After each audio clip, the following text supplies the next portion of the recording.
Judas 17:12 dit « Et aucun d'eux ne se perdit, mais il dit de perdition que l'écriture s'accomplit. Quelle écriture s'est accomplie? Où cette profession apparaît-elle dans la Torah? Quelle écriture s'est accomplie? Celle qui disait qu'il serait livré. Alors nous avons Judas, son frère, vendant Joseph aux Ismaélites et aux Madianites.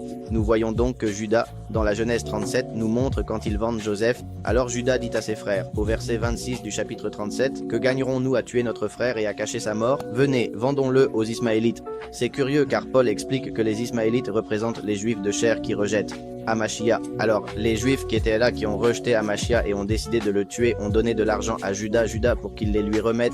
Ils, spirituellement, selon ce que Paul explique dans le mystère qu'il révèle, seraient des Ismaélites comme ceux qui ont acheté Joseph ici. Joseph n'avait jamais péché dans le sens qu'il soit clair de ce que l'Écriture nous montre. Aucun péché de Joseph n'est mentionné. Il était encore jeune, à 17 ans dans ce verset, ce qui est curieux car en hébreu, le 17 est la valeur numérique du mot bon, comme pour signifier qu'il était une bonne personne, n'est-ce pas? Bien que Judas dise que seul Yeshua est bon, cela a déjà d'autres explications. Mais pour continuer, il vend Joseph ici et Judas comme Judas a vendu Judas. Judas vend Joseph aux Ismaélites, tout comme Judas a vendu Judas aux Ismaélites spirituels, selon la révélation de Paul. Il dit alors que Judas a dit à ses frères, « Que gagnerons-nous à tuer notre frère et à cacher sa mort? Venez, vendons-le aux Ismaélites, mais ne mettons pas la main sur lui, car c'est notre frère, notre propre chair. » Et ses frères convinrent avec lui. Il est dit que lorsque les marchands madianites passaient, là, Ismaélites, Midianim et terre de la famille. Il y a plusieurs raisons pour lesquelles un terme apparaît après l'autre. Dans le livre de Yachar, nous voyons plus clairement. Alors, là, nous voyons celui qui a été vendu. Je vais continuer à lire. Ils sortirent Joseph de la citerne, le firent remonter et le vendirent aux Ismaélites pour 20 pièces d'argent. Curieusement, dans les livres des testaments des pères des tribus, dans l'un de ces testaments, il est dit qu'en réalité, ils l'ont vendu pour 30 pièces d'argent, tout comme ce qu'ils ont donné à Judas, car 30 pièces représentent la valeur d'un esclave et ils l'ont vendu comme esclave. Cela a du sens, mais 2 des patriarches des tribus ont gardé 10 pour eux et ont réparti les autres 20 entre les 11.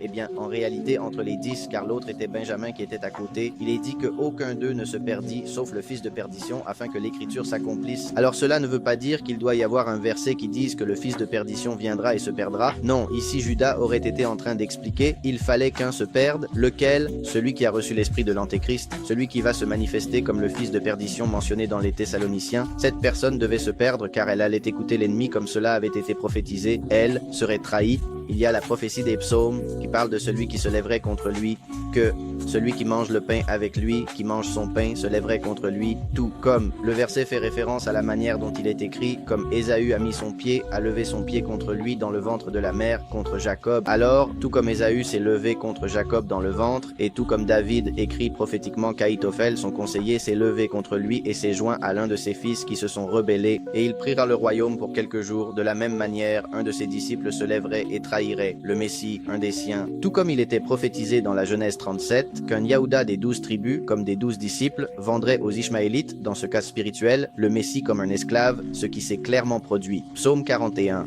9, dans le psaume 41, 9, dit une autre prophétie à laquelle Matthieu se référerait, « Même l'homme de ma paix en qui je me confiais, même l'homme de ma paix en qui je me confiais, celui qui mangeait de mon pain, a levé le pied contre moi. » Alors David, en ce qui concerne sa propre expérience, sa propre vie, parlait d'Ahitophel à la fin du verset. « Lever le pied contre moi » fait allusion à ce qu'Ésaü a fait contre Jacob, et ces deux-là sont prophétiques, car d'un côté, l'un des disciples, en tant que conseiller, en tant qu'ami proche, s'est levé contre Yaouda Hamashia comme Ahitophel, celui qui était de sa paix, ami des psaumes, en qui je me confiais, celui qui mangeait de mon pain. Rappelez-vous que Yaouda a donné une bouchée à Judas à travers laquelle Satan est entré, donc il avait pensé alors qu'il mangeait du pain du Messie. Rappelez-vous qu'il trempait le pain dans le même plat, cela s'accomplit prophétiquement. D'autre part, lever le pied contre moi, comme Ésaü a levé son pied contre Jacob. Curieusement, Ésaü des Édomites était la terre d'Ishkiriot, d'où venait Yaouda Ishkiriot, Judas Iscariot, et tout indique qu'il serait génétiquement un Édomite, c'est-à-dire un descendant d'Ésaü qui lève son pied contre un véritable descendant de Jacob, Yaouda Hamashia, l'autre prenant cette place, l'usurpant prétendant être juif, mais qui sont la synagogue de Satan, comme le dit Apocalypse 2:9 et Apocalypse 3:9. Et curieusement, il s'appelait Judas, le nom de la tribu principale, de la tribu dont nous portons le nom de Juifs, ceux qui louent Judas,